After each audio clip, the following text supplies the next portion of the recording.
tell me uniquely about your city. And I wanted actually to start with Mayor Healy and the Honeywell project in Jersey City. This conversation may take on a life of its own. It certainly did on our conference call, and that would be fine with me. I hope that would be okay with you. I love to hear them talk.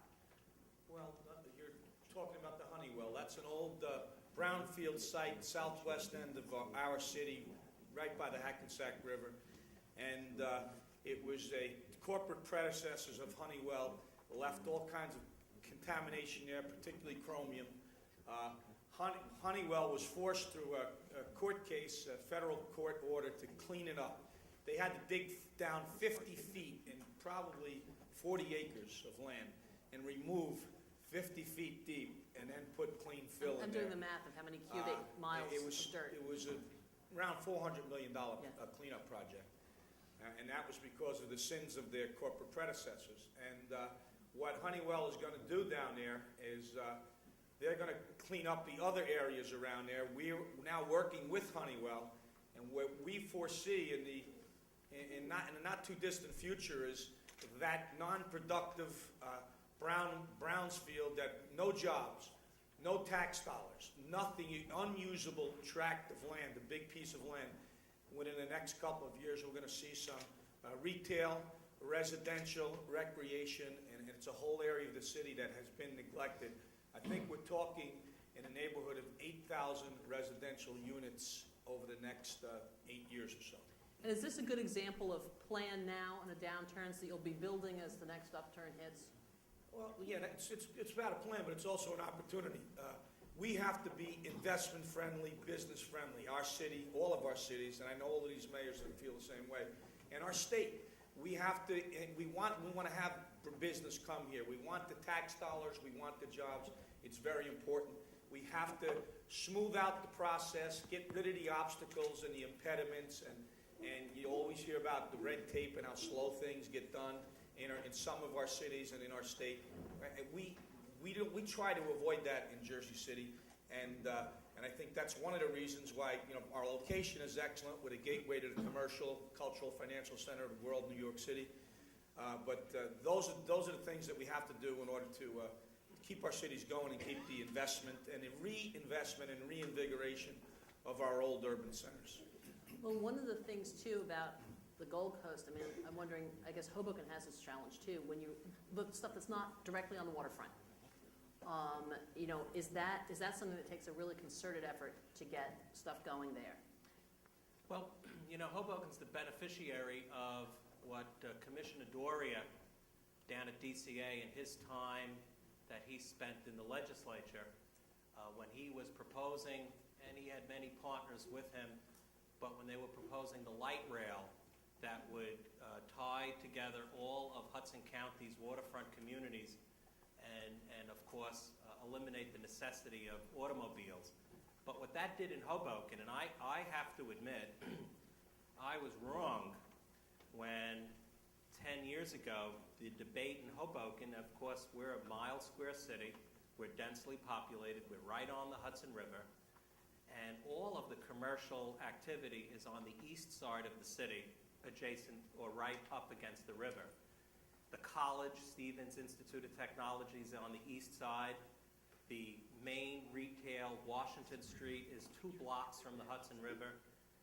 All of the wonderful office buildings that are now along our riverfront, off from the park area, is on the east side. So I immediately said I would like the light rail on the east side of our city, servicing the commercial district.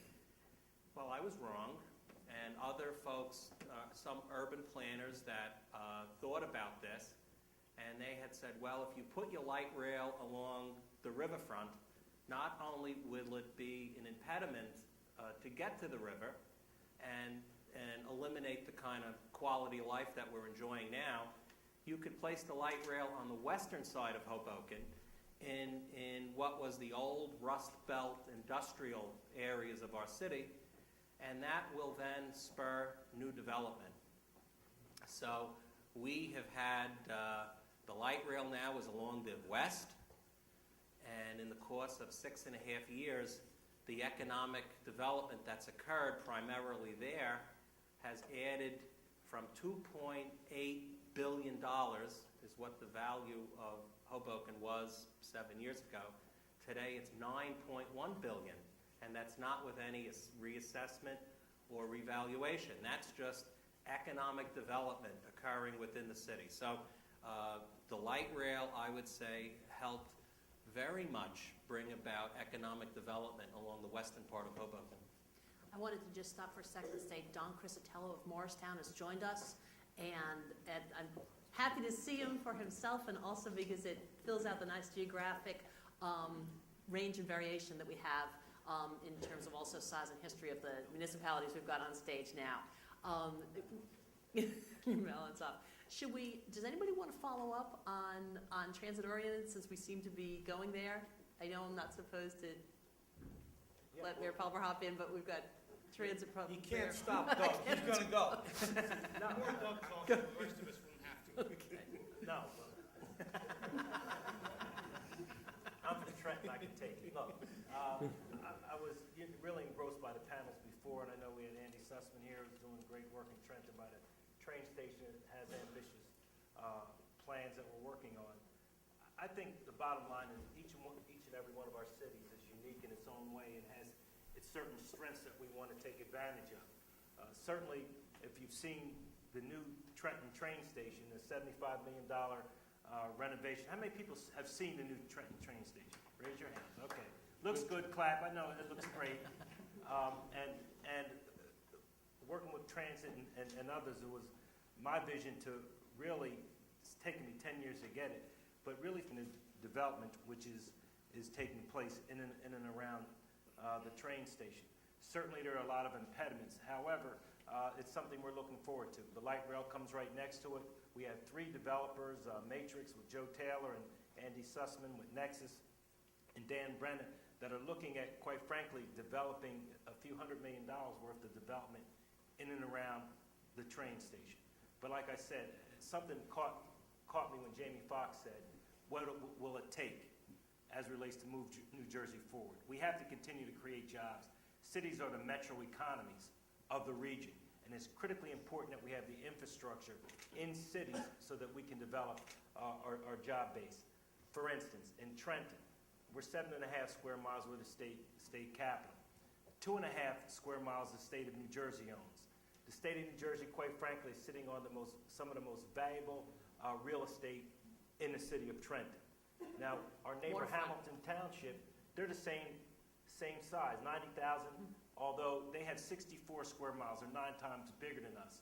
We are the poster child for smart growth, which means when you look at our vision and our plan, which is in our master plan, it really takes the leadership of the governor and the legislature, which we're seeing now, but it has to continue so that we can make the surface parking lots in and around the downtown area in a mixed-use development.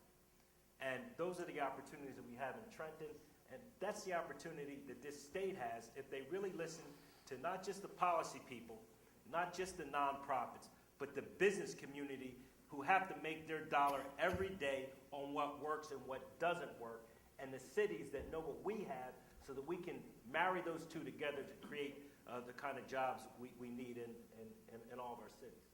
And I'm going to throw out the next question for Chris Bollwage, who's the mayor of Elizabeth, but I don't mean to stop anybody from chiming in, especially when you hear a phrase like, what doesn't work? If you've got a story to tell, because we all love to hear that and learn those lessons.